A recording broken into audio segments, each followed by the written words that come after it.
Hello दोस्तों, तो मैं आज आपको समझाने वाला हूँ कि भारत में, इंडिया में लॉज, नियम, रूल्स कैसे बनते हैं। मतलब जो गवर्नमेंट बनाती है रूल्स, वो कैसे बनते हैं और कैसे इम्प्लीमेंट होते हैं। तो वो रूल्स जो है वो कुछ इस तरह से बनते हैं। चलो स्टार्टिंग कर देते हैं डायरेक्टली। तो जो रूल्स बनाने होते हैं उसको पहले बिल बोला जाता है, बिल। ओके, फॉर एग्जाम्पल हमें अगर रूल बनाना है कि बाइक के ऊपर हेलमेट जो है पहनना कंपलसरी है दोनों के लिए, आगे पीछे वालों के लिए। ओके, ऐसा रूल बनाना है। मैं बना नहीं रहा हूँ, जस्ट एक एग्जांपल ले रहा हूँ। तो ये उसके लिए पहले उसको ड्राफ्ट करना पड़ेगा। ड्राफ्ट यानी कि पूरा अच्छे से लिखना पड़ेगा, क्या क्या उसमें स्टेजेस रहेंगे, क्या कब कैसे होगा वगैरह। मतलब उसका पूरा डिटेल्ड लिखना पड़ेगा।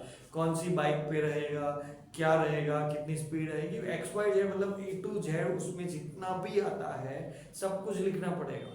ओके, कोई भी लॉ लाने के पहले उसके आगे पीछे ऊपर नीचे जितना भी लागू होने वाला है, उसके ऊपर से इफेक्ट होने वाला है, वो सारी चीजों को पहले सोचना पड़ेगा और उसके रिगार्डिंग एवरीथिंग लिखनी पड़ेगी। उसको बोलते हैं ड्राफ्टिंग। ओके, ड्राफ्टिंग के लिए एक्सपर्ट्स की सलाह ली जाती है, जिसको सब कुछ पता हो उसके बारे में, वो चीज के बारे में उसकी सलाह ली जाती है। पीपल्स से वोट लिए जाते हैं ना। अभी भी वो वक्फ बिल, वक्फ अमेंडमेंट बिल भी का चल रहा है, पता है? कुछ वक्फ रिलेटेड प्रॉपर्टीज का वो चल रहा है। तो वो अभी बिल फॉर्म में है, यानी कि लॉ अभी लगा नहीं है लेकिन वो बिल फॉर्म में है। तो पीपल से भी उसके लिए वोटिंग, हमसे भी उसके लिए वोटिंग ली जा रही है कि क्या आपकी राय क्या है वगैरह पूछते हैं। एक्सपर्ट्स की राय ली जाती है और बाकी उससे जुड़े हुए सभी लोगों को पूछा जाता है कि उनकी राय क्या है। और उसके अकॉर्डिंग पूरा एक 40-50 पेज, कभी कभी तो 1,000 2,000 पेजेस के रिटर्न डॉक्यूमेंट्स तैयार किए जाते हैं और उसको बोला जाता है ड्राफ्टिंग। ओके, तीन तरीके के बिल को, मतलब नॉर्मली बिल जो है रिगार्डिंग लॉज होते हैं, लॉज बनाने के लिए होते हैं, लेकिन उसको तीन तरीके में डाइवर्ट किया गया है। मतलब ऑर्डिनरी बिल्स होते हैं, जैसे पुलिस के कायदे, मतलब पुलिस में क्या करना है, हेल्थ रिलेटेड कुछ रूल्स बनाने हैं वगैरह, मतलब जो नॉर्मली रूल्स बनाने होते हैं कंट्री को चलाने के लिए, तो उसको बोलते हैं ऑर्डिनरी बिल्स। दूसरा होता है money bill. Money bill totally focus on the finance, मतलब पैसे के रिलेटेड, बजट के रिलेटेड, पैसे कहाँ खर्च करने हैं, कितना बजट किसको देना है, कितना पैसा कहाँ पे खर्च करना है वगैरह वगैरह। और कि पैसों के रिलेटेड जो भी बिल्स है उसको बोला जाता है मनी बिल्स। तो ऑर्डिनरी बिल्स हो गया, मनी बिल्स हो गया, और होते हैं कॉन्स्टिट्यूशनल अमेंडमेंट बिल्स। तो वो जो लद्दाख में से वो जो कलम हटाई ना, वो होता है कॉन्स्टिट्यूशनल अमेंडमेंट। मतलब संविधान में जो चीजों लिखी हुई है उसको बदलने के लिए, संविधान में लिखी हुई चीजों को बदलने के लिए जो बिल्स रखे जाते हैं उसको बोलते हैं कॉन्स्टिट्यूशनल अमेंडमेंट बिल्स। इसमें हमारा नॉर्मल मेजोरिटी चलता है। मतलब बिल्स कैसे पास होते हैं, लॉ कैसे पास होते हैं, मेजोरिटी से। लोकसभा राज्यसभा में जो मेंबर्स बैठे हुए हैं, लोकसभा या राज्य, उसके ऊपर आता है। लोकसभा या राज्यसभा में, सपोज लोकसभा में एक बिल को अप्रूव करना है, ठीक है, तो वहां पे जो मेंबर्स बैठे हुए हैं, से 500 मेंबर्स बैठे हुए हैं, तो 250 इज द हाफ, तो 251 मेंबर्स अगर पॉजिटिव वोट करते हैं तो वो बिल पास हो जाता है। That is as simple as that. मतलब नॉर्मल मेजोरिटी लगती है। मनी बिल के लिए नॉर्मल मेजोरिटी लगती है, लेकिन कॉन्स्टिट्यूशनल यानी संविधान को चेंज करना एक बड़ी बाबत है ना, बड़ा सा डिसीजन होता है, तो उसके लिए स्पेशल मेजोरिटी लगती है। ओके, नॉर्मल मेजोरिटी नहीं, अपना रेगुलर मेजोरिटी नहीं, स्पेशल मेजोरिटी लगती है, जिसमें कभी कभी ऐसा होता है कि 2/3 मेंबर्स शुड बी प्रेजेंट। मतलब 500 का अगर 2/3 करो तो उतने मेंबर्स अवेलेबल होने चाहिए या फिर उतने वोटिंग करते होने चाहिए। अभी ये लोकसभा में या फिर राज्यसभा विधानसभा में ऐसे होता है कि मेंबर्स बैठे हैं लेकिन वो ना बोल देते कि आई एम नॉट वोटिंग। तो वोट भी करना जरूरी है और 2/3 का प्रेजेंट भी होना जरूरी है और 2/3 वोट भी कर रहे हो ऐसा भी जरूरी है जब कॉन्स्टिट्यूशन अमेंडमेंट बिल पास करना हो। तो समझिए कि कॉन्स्टिट्यूशन को चेंज करना एक बड़ी सी बात है और उसको चेंज करने के लिए 100% आपकी सरकार होनी चाहिए। जैसे बीजेपी के पास थी लास्ट सेशन में, अभी उनके पास बहुमति इतनी ज्यादा नहीं है, 2/3 ज्यादा, इतनी ज्यादा नहीं है, तो उनके पास पहले थी और वो चाहे उतने बिल्स प्रेजेंट करके पास कर सकते थे। ओके, तो that is a different thing. लेकिन ये कॉन्स्टिट्यूशन अमेंडमेंट बिल होता है जिसमें संविधान को चेंज करना, तो इसके लिए स्पेशल मेजोरिटी लगती है। ओके, अभी समझो आप कि दो तरीके के लॉज बनते हैं। एक स्टेट लेवल पे बनते हैं यानी कि स्टेट्स अपने लिए सरकार जो है, राज्य सरकार जो है, अपने राज्य में लागू करने के लिए कुछ लॉज बनाते हैं। वो लॉज कैसे होते हैं? Police related, health related, agriculture related etcetera. Okay, और वो लॉज जो है वो बनते हैं विधानसभा में। प्रोसीजर दोनों में सेम रहेगी, मतलब जो भी लॉज बनाने हैं उसके लिए प्रोसीजर सेम रहेगी, कहाँ पे बनते हैं that is a different thing. तो जो स्टेट के रिलेटेड लॉज जो है वो बनते हैं विधानसभा में, ठीक है। और सेंट्रल लॉज जो पूरे देश में लागू होते हैं, खाली स्टेट में नहीं, कोई पर्टिकुलर स्टेट में नहीं, पूरे देश में लागू होते हैं, तो वो आइदर बिल जो है वो पहले आइदर राज्यसभा में रख सकते हैं या फिर लोकसभा में रख सकते हैं। राज्यसभा कैसे काम करती है, लोकसभा कैसे काम करती है, उसके वीडियो में बना चुका हूँ, यही प्लेलिस्ट के अंदर है, देख लो। तो सेंट्रल लॉज यानी कि जो पूरे देश में लागू करने हैं वो लॉज जो है, वो रूल्स बनाना है, तो आप इधर राज्यसभा में रख दो या फिर लोकसभा में रख दो। हाँ, एक चीज है कि आपको दोनों में से कोई भी एक जगह से शुरुआत करना होगा, वहां पे एक सभा में पास करने के बाद दूसरी सभा में उसको लेके जा सकते हो, वहां पे भी अगर पास होता है, अगर नहीं होता है तो प्रोसीजर क्या होते हैं देखते हैं, लेकिन दोनों में से कहीं पे भी रख सकते हो। हाँ, मनी बिल्स जो होते हैं that can be only presented in Lok Sabha. Money bills को आप सिर्फ और सिर्फ लोकसभा में ही प्रेजेंट कर सकते हो, उसको राज्यसभा में पहले नहीं लिया जा सकता। पहले ordinary bills, constitution amendment bills, दोनों को पहले लोकसभा में डालना है, लोकसभा में डालो, राज्यसभा में जाना है, राज्यसभा में चले जाओ। लेकिन अगर आपका मनी बिल पास करना है तो पहले उसको लोकसभा में ही रिप्रेजेंट करना पड़ेगा।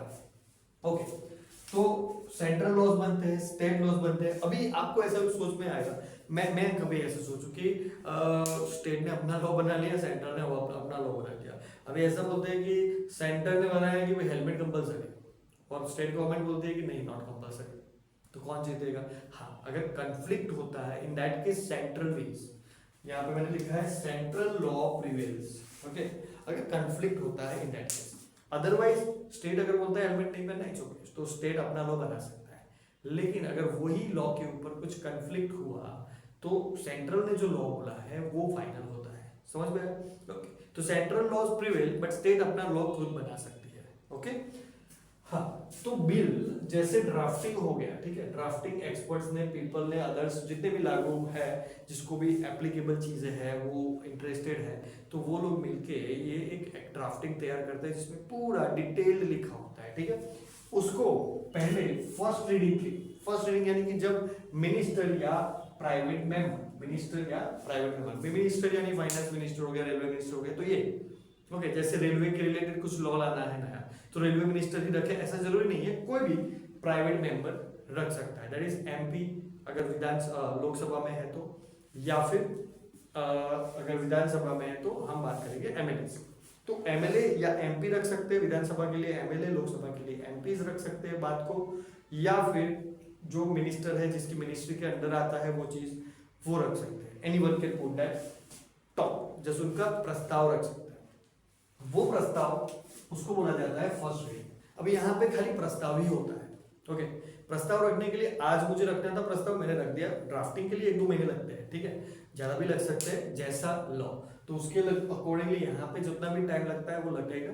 फिर मैं जाके, सपोज मैं मिनिस्टर हूँ या फिर मैं प्राइवेट मेंबर हूँ, तो प्राइवेट मेंबर यानी कि एमपी या एमएलए हूँ, तो मैं अपनी सभा में जाके वो बिल को रखता हूँ, ठीक है, सुनाता हूँ, रीड आउट करता हूँ, simple, that is called first reading. यहाँ पे अभी इसके ऊपर कोई डिस्कशन नहीं होगा, समझिए clearly, that's why it is called first reading.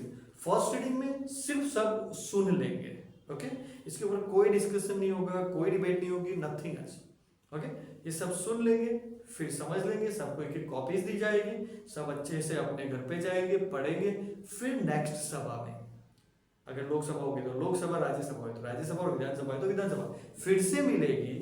उनको टाइम दिया जाता है फ्यू वीक्स का, जैसे जैसे रूल्स है, ओके, ठीक है, ऐसे 1 वीक के अंदर फिर से मिल सकते हैं, या फिर जैसा रूल है अकॉर्डिंगली उसको 2-3 महीने भी लग सकते हैं, ज्यादा वीक्स भी लग सकते हैं, तो जितना टाइम दिया गया है उसके बाद फिर से मिलते हैं, एंड देन स्टार्ट होता है डिबेट एंड कमिटी रिव्यू। इसमें कमिटी रिव्यू जैसा कुछ होता नहीं ज्यादा, सब कमिटी मतलब सारे जितने भी एमपीज बैठे हैं उसको एक कमेटी बोला जाता है, या फिर जितने एमएलए बैठे हैं उनको एक कमेटी बोला जाता है, जितने भी मेंबर्स बैठे हुए वहां पे उसको एक कमेटी बोला जाता है। वो आप देखते हो ना सभाओं के अंदर, लोकसभा के अंदर ऐसे कुर्सी उठा के फेंकी, कागज उछाले, जोर जोर से चिल्लाए, ये वाली चीज ये होता है सेकंड रीडिंग डिबेट। इसमें ये सब चलता है, सब अपनी अपनी बात रखते हैं। चेयरमैन जो होता है ना, चेयरमैन जो होते हैं वो बोलते हैं कि भाई शांत हो जाओ, तुम बैठ जाओ, तुम बैठ जाओ, तो इसको बोलने दो, इसको बोलने दो। तो सब अपनी अपनी, सब पार्टीज अपनी अपनी तरफ से कुछ ना कुछ बोलते हैं और अच्छी खासी वहां पे डिबेट होती है। सब अपना पॉइंट रखते हैं, सब उसमें अमेंडमेंट यानी कि चेंजेस, अगर किसी को कोई चेंजेस चाहिए तो ये ऐसा नहीं वैसा करो, थोड़ा बहुत इसमें ऐसा मॉडिफाई करो, वगैरह वगैरह, जो अपने अपने रूल्स लगाने हैं, मतलब सॉरी अपने अपने जो व्यूज हैं वो देते हैं। कमेटी रिव्यू करती है, that is called second reading. Okay, second reading के बाद फिर से वो सभा को समाप्त कर दिया जाता है और फिर थर्ड टाइम फिर से मिलते हैं और फिर से मिलने के बाद वो टाइम पे करते हैं वोटिंग। मतलब इसमें पहले फर्स्ट रीडिंग हो गया, फर्स्ट रीडिंग के बाद सबको सोचने के लिए टाइम दिया गया और सोचने के बाद मिले, फिर से डिबेट की और जो भी चेंजेस करने थे वो चेंजेस किए और फिर से मिले और फिर से एक बार रीड आउट किया and then they took the voting. Second reading और वोटिंग एक सेम डे भी हो सकता है, दो तीन मतलब एक बार मिलने के बाद दूसरे एक आध महीने के बाद फिर से मिलने में भी हो सकता है, जैसा लॉ। ओके, तो वोटिंग होगा। वोटिंग जैसे मैंने बताया कि ऑर्डिनरी बिल्स के लिए, मनी बिल्स के लिए नॉर्मल हमारा जो प्रेजेंट जितने भी मेंबर्स प्रेजेंट है उसमें +1, उसके आधे से +1 यानी कि जो नॉर्मल मेजोरिटी होती है, अकॉर्डिंगली अगर वोट होता है तो वो बिल पास हो जाता है। वो बिल पास हो जाता है, आई एम नॉट टेलिंग कि वो लॉ बन जाता है, वो बिल पास हो जाता है। सब अगर ओके करते हैं, मेजोरिटी से अगर ओके करते हैं तो बिल पास हो जाता है। लेकिन पास होना मतलब ऐसा नहीं है कि पास हो गया। हाँ, अगर विधानसभा है तो डन, बात खत्म। ओके, विधानसभा है तो आगे जाना पड़ेगा उसको नेक्स्ट स्टेज के लिए, लेकिन सभा का काम खत्म हो गया।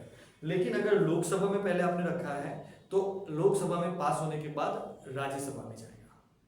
फिर से सेम चीज, first reading, second reading and voting. Okay, time लेना है, टाइम भी लगेगा, जो भी टाइम लगना है लग सकता है। तो फर्स्ट रीडिंग होगा लोकसभा के बाद राज्यसभा में, या फिर आपने पहले राज्यसभा में रखा है, राज्यसभा में पास हो गया तो फिर उसको कहां पे पास करना है, लोकसभा में जाएगा। तो फिर से वहां पे भी first reading, second reading, first reading, second reading यानी कि debate and all, and then again फिर से वोटिंग।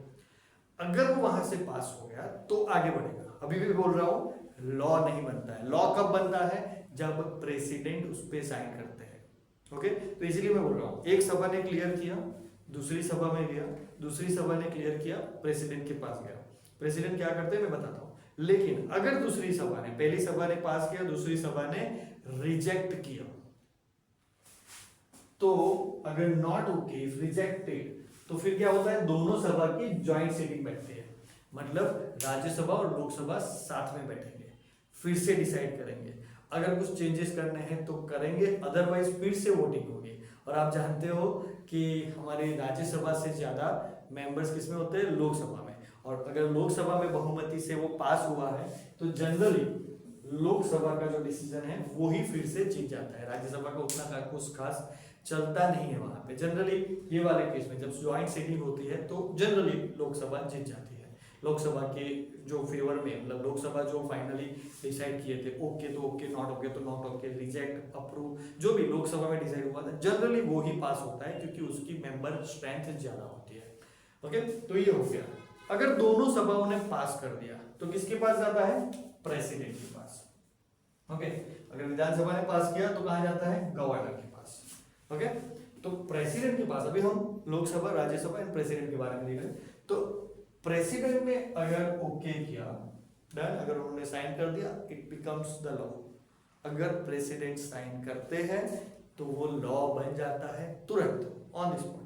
या फिर ऐसा प्रेसिडेंट बोल सकते हैं कि ये डेट से लागू होगा, एक महीने बाद लागू होगा, ये कंडीशन के बाद लागू होगा। तो डेट डिपेंड्स कि उन्होंने क्या लिखा है अकॉर्डिंगली, लेकिन उनके साइन करने के बाद वो लॉ बनता है। ओके, अगर उन्होंने नॉट ओके कर दिया तो फिर से, मतलब नॉट ओके मतलब 100% नॉट ओके नहीं करते हैं, वो जनरली क्या बोलते हैं, रिवर्ट कर दो। रिवर्ट यानी कि इसमें थोड़े बहुत मॉडिफिकेशंस की जरूरत है, आप इसको फिर से सभा में डालो, फिर से थोड़ा बहुत मॉडिफाई करो, फिर लेके आओ। देखो पावर कितने हैं प्रेसिडेंट के पास। प्रेसिडेंट चाहे तो वो बिल लोकसभा में 545 मेंबर्स, 545 मेंबर्स और राज्यसभा के 250 मेंबर्स उन्होंने भी पास कर दिया है, फिर भी वो उसको वापस भेजते हैं। ओके, रिवर्ट करते हैं, मॉडिफाई करते हैं, देन अगर फिर से आ जाता है तो वो साइन कर देते हैं अकॉर्डिंगली। अगर नहीं करना है तो ही और शी कैन नो से नो, उसको बोलते हैं विथहेल्ड करना, नहीं देना है मुझे साइन उसके ऊपर नहीं देना है, ओके, तो वो रिजेक्ट हो जाता है। हाँ, लेकिन मनी बिल के बारे में, money bill is special bill, finance bill है, उसको आपको जैसे मैंने बोला कि लोकसभा में ही रखना पड़ेगा। लोकसभा अगर उसको पास करती है तो राज्यसभा जो है उसमें रिकमेंडेशंस दे सकते हैं, चेंजेस, हल्के फुल्के चेंजेस दे सकते हैं। राज्यसभा हो या फिर प्रेसिडेंट हो, वो उसमें चेंजेस करने के लिए रिकमेंडेशंस दे सकते हैं, उसको डायरेक्टली ना नहीं बोल सकते। ओके, प्रेसिडेंट और Rajya Sabha can not reject it, याद रखना मनी बिल को 14 दिन के अंदर उनको अगर कुछ रिकमेंडेशंस देने हैं तो दे देने पड़ेंगे। अगर नहीं देते हैं तो वो बिल जो है, मनी बिल जो है, वो ऑटोमेटिकली पास हो जाएगा। इसीलिए उसको पहले राज्यसभा में नहीं रखा जा सकता, उसको पहले लोकसभा में ही रखना पड़ेगा। ओके, मनी बिल जैसे कि फाइनेंस रिलेटेड जो भी डिसीजंस दिए हैं लोकसभा ने वो, ओके। अगर ये भी एक वेराइटी है, यानी कि प्रेसिडेंट का पावर देखो, वो लोकसभा और ऑर्डिनरी बिल्स और कॉन्स्टिट्यूशनल अमेंडमेंट बिल्स को वो रिजेक्ट कर सकते हैं, इवन दो लोकसभा और राज्यसभा ने पास किया है। उसके अलावा उनके पावर्स ऐसे हैं कि अगर लोकसभा या राज्यसभा कभी डिसॉल्व नहीं होती, लेकिन अगर लोकसभा डिसॉल्व हो चुकी है, सरकार गिर चुकी है, लॉ बनाने के लिए कोई नहीं है, तो in that case president can make the laws. President laws बना सकते हैं खुद से, विदाउट एनी सभा, कोई भी सभा के बिना वो खुद से लॉज बना सकते हैं, क्योंकि लॉ बनाने की जो सभा चाहिए वो डिसॉल्व है। ओके, विधानसभा सरकार, स्टेट सरकार, मतलब राज्य सरकार की होती है विधानसभा, और राज्य सरकार ही गिर गई है अगर, तो कौन होगा वहां पे? होगा प्रेसिडेंट रूल, और प्रेसिडेंट जब रूल होता है तो प्रेसिडेंट अपने हिसाब से वहां पे लॉज एप्लीकेबल कर सकते हैं। तो this are the powers of president. Okay, तो प्रेसिडेंट ने जैसे साइन कर दिया वो लॉ बन गया, और प्रेसिडेंट ने जब बोला तो वो डेट से वो लॉ जो है वो एप्लीकेबल रहेगा। तो ऐसे बनते हैं हमारे यहाँ लॉस। ओके, लॉ बनाना बहुत ही और या फिर किसी लॉ को मिटाने के लिए भी सेम प्रोसीजर लगती है, उसके लिए भी बिल रखना पड़ता है कि ये वाला लॉ मुझे मिटाना है। तो ये जो प्रोसीजर है वो फॉलो करनी पड़ती है, कभी कभी 1 वीक, कभी कभी 2 हफ्ते, कभी कभी 1 वीक, कभी कभी 2 हफ्ते, कभी कभी 4-5 हफ्ते, 2-3 महीने भी लग जाते हैं, और ज़्यादा टाइम भी लग सकता है depending on the bill. Okay, तो ये था, आई होप आपको समझा पाया होगा मैं। चलिए मिलते हैं नेक्स्ट वीडियो में, तब तक के लिए बाय बाय।